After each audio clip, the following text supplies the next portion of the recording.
So, our next presenter is Professor Keith Richotte Jr. from the University of Arizona, Director of the Indigenous Peoples Law and Policy Program, and a citizen of the Turtle Mountain Band of Chippewa Indians. His work focuses on Indigenous sovereignty, constitutionalism, and the role of law in colonization and resistance. He also serves as an appellate justice for several tribal nations. Today, he's presenting the worst trickster story ever told, rethinking the colonizer's law. So, great presentation title, and your challenging dominant legal narratives through an Indigenous jurisprudence lens. All Yes. right. All right. So first of all, thank you everybody for coming to this presentation. All right, we'll just get started. So here's the deal. Okay.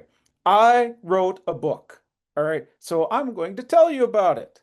But we really need to get started because I am a bit of a gas bag and apparently I only have 15 minutes, right? So we're going to get right down to it. So there are three things that we want to work through with today's presentation. The first is tricksters and trickster stories. The second is this notion or idea of plenary power. And the third is how plenary power became part of the US Constitution, right? So we're coming to the United States here for a little bit. Don't mind us. We're working our way through some things, but we'll still get this through this presentation. All right, tricksters. Let's start here. All right, so as one might imagine, tricksters and trickster stories can be a little hard to pin down, right?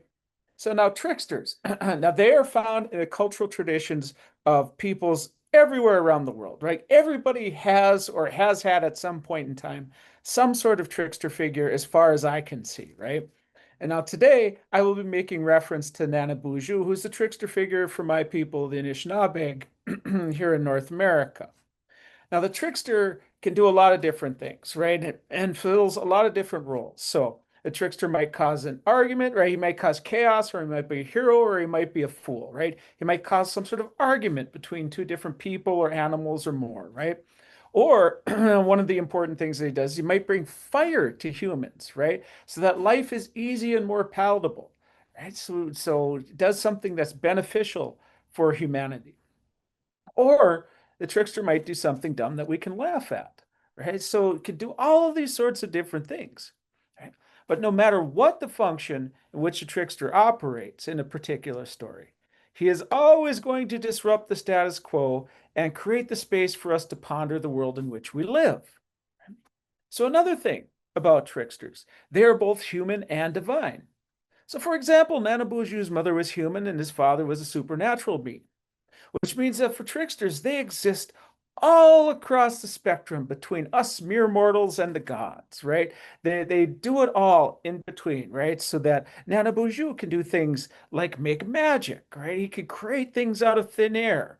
Is the reason why certain things exist, right? But he also can be as silly and foolish as any of us. So tricksters are often always very, very hungry, right? That they're motivated by hunger, and often they're the stomachs are grumbling, and that's how a story starts. But also sometimes that hunger can reach into other spaces as well too. So sometimes the trickster is hungry for, let's say, amorous affection, right? But there's always something driving them, or often something driving them. So they can be just as human as us. And but they're also in this realm of divine where they can make things, which means that they are a bridge between us and the gods, and that they change and shape both the space of the supernatural and our mere mortal space. So again, right, often the story is that the trickster steals fire and brings it to humanity, which drastically shapes both their space, the space of the gods and the supernatural space, but our space as well too. So in short, tricksters are agents of change.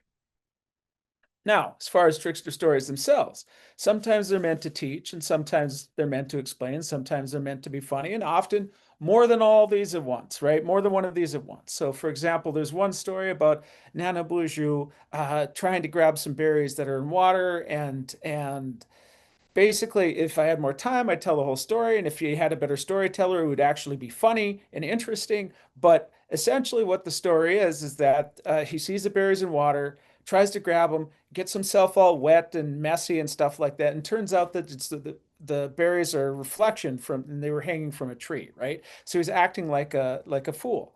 But then there's another story about how Nana Boozhoo gives roses their thorns, right? And it's this big story about ecological interdependency, and it also helps to explain why the rabbit looks the way that it does, and there's a whole bunch of details. But basically, he is the reason, the trickster is the reason why roses have thorns. Before the trickster act, the roses didn't have thorns, and now they do. So he can create things as well.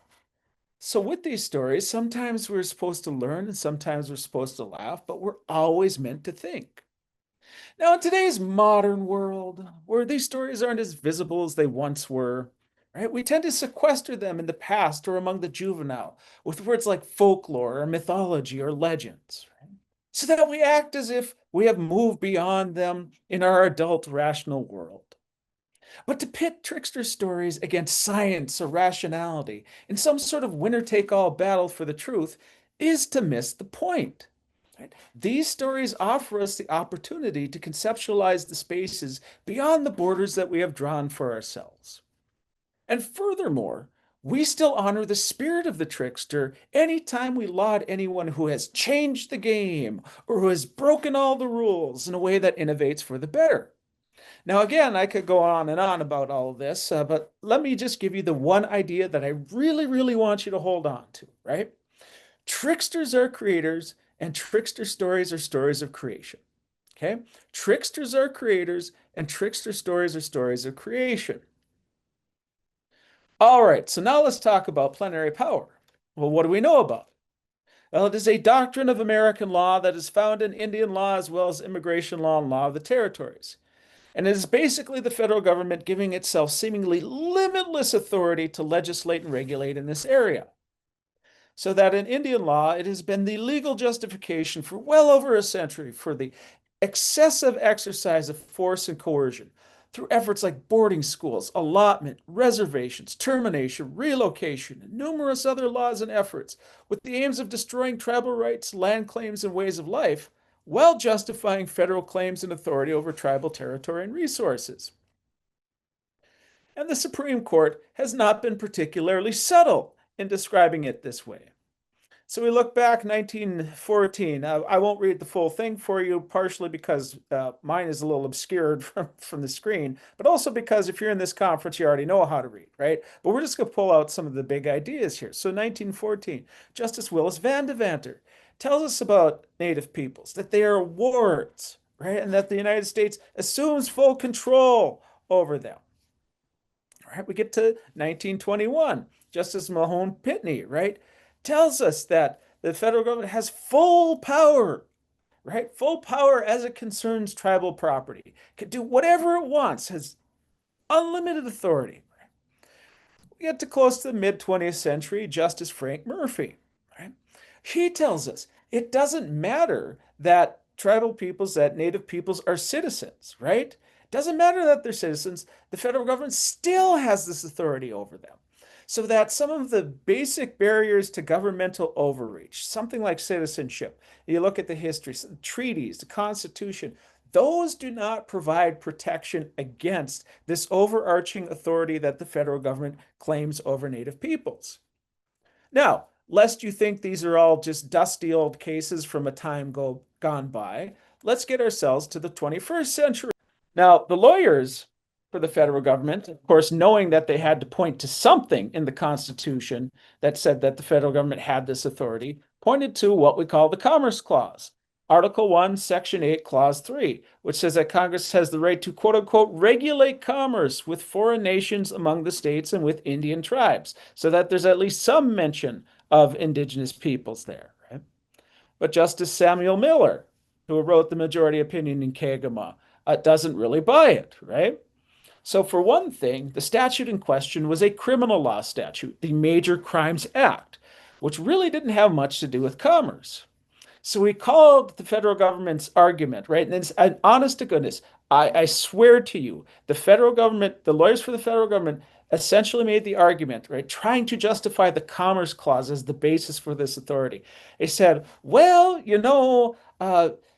if Native peoples are allowed to kill each other with no repercussions, There will thus be fewer people with which to engage in commerce, and thus the Commerce Clause justifies our authority of passing this criminal statute. And again, Justice Miller says, no, we don't buy it. That's what he called a very strained construction of the Commerce Clause. All of which is to say, then Miller comes to the conclusion, more or less, that there's no constitutional basis for the statute, which means that this should have been the end of the case. But because this is Indian law, this is not the end of the case. Miller goes on to say that even though there is no constitutional basis for federal authority in this situation, the federal government has authority anyway. And why do they have this authority? Well, because Indians are wards who are weak and helpless and in need of protection, right? They need the federal government to look over them in this way. All of which adds up to the government having this plenary power, having the capacity to pass a statute like this, but the Constitution not being the basis for this plenary power. So then we fast forward to 2004, a case called US v. Laura. It's a somewhat similar case in that we are once again asking whether Congress has the authority to pass a statute that reshapes tribal sovereignty. In this case, it was called the Duro fix. Basically, the Supreme Court ruled on a different case. It said Tribe A does not have the authority to criminally prosecute a citizen of Tribe B. Congress passes the quote unquote Duro fix, where they say we recognize and reaffirm the authority of Tribe A to criminally prosecute a citizen of Tribe B. And so then the question again is, does Congress have the authority to do it? And this time, Justice Stephen Breyer, who uses way too many letters spelling it, you just need a V, right? Let's shorten this up, people, right? Let's condense things just a little bit here. Let's not be wasteful with our letters. Anyway, he writes the majority opinion, and as with Kagema, once again the Supreme Court does find that Congress does have the plenary authority to pass this type of statute. However, this time the court tries to tell us that it has traditionally found, right? That has traditionally found the authority in the Commerce Clause, which again was explicitly rejected by the Kagema court, the first court to consider this situation. So now the court is telling us something much different about plenary power, that the Constitution is its source. And from all of that, we can see that something doesn't add up. The court started out by telling us that there was no constitutional basis for plenary power. However, nowadays, the court is trying to tell us that it has traditionally found this basis for plenary power in the Commerce Clause, which leads to one big question. When did plenary power become constitutional?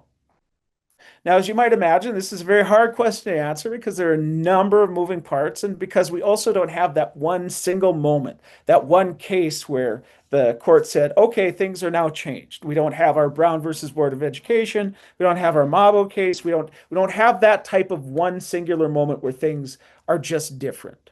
Okay. Nonetheless, for simplicity's sake, we can boil it down to two more or less mid-20th century happenings.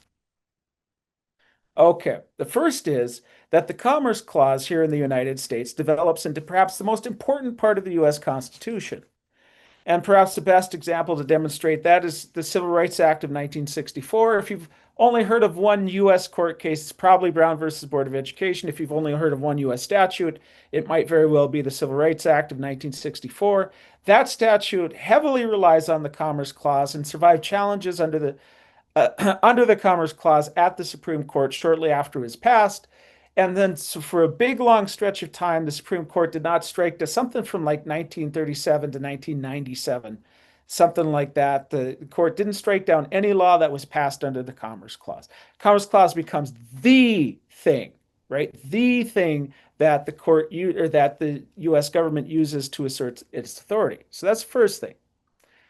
Second thing is in the civil rights era, the Supreme Court seems to grow increasingly embarrassed about its wardship and dependency language that it had previously relied upon when talking about these issues.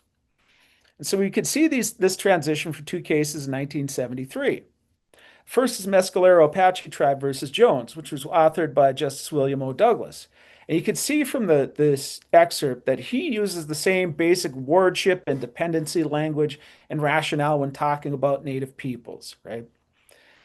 However, it should be noted that Douglas was appointed by Franklin Roosevelt in 1939 to the Supreme Court, and he was writing this during the second Richard Nixon administration. So, if you know anything about U.S. history, we're going from Great Depression pre-World War II to the Watergate scandal, right? That's a lot of U.S. history happening there, right?